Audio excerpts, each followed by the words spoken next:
I travel, I do it for a living, and I do it for fun. I'm also very active. I like to run. I have a puppy, my Maltipoo Lucas. I hang out with my parents all the time. I also like to have a glass of wine, read, all the things. I went for my annual appointment with my gynecologist, and during her physical breast exam, she found a lump. She said that it was likely a hormonal cyst, nothing to really worry about. It may fluctuate in size depending on my hormone levels and where I'm at with my cycle. I had no pain, no symptoms. So I'd say probably about 6 months later, I noticed a second lump. She said, okay, next steps are, let's get an ultrasound, see what they're filled with. Very quickly, an ultrasound led to a mammogram, led to a biopsy, and led to my diagnosis. She had a very specific type of breast cancer, which we commonly refer to as triple positive breast cancer, meaning that her tumor was estrogen receptor positive, progesterone receptor positive.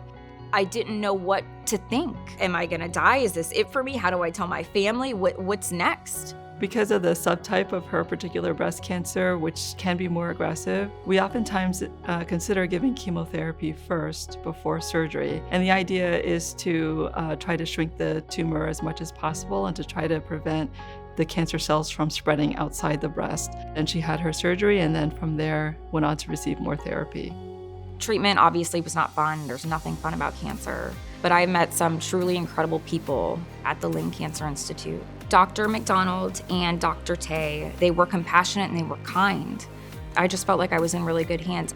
Well, what makes coming to work here at the Lynn Cancer Institute special is our multimodality clinic where patients come in, they can be seen by multiple specialists all in one setting. A treatment was formulated based on her type of breast cancer and the way she presented. I met with, someone that specializes in genetics. I met with my breast surgeon. I met with my oncologist. I met with a radiation oncologist.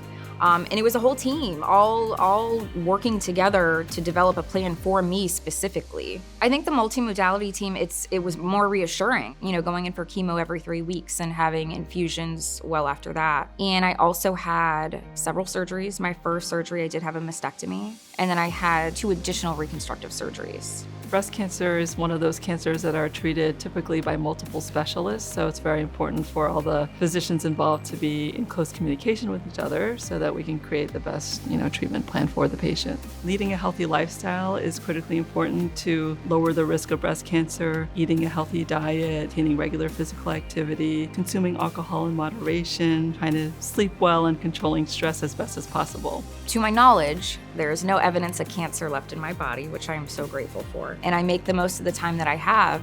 Time was taken from me for a little bit when I didn't feel well, when I was going through treatment. So I'm always grateful for a good day now.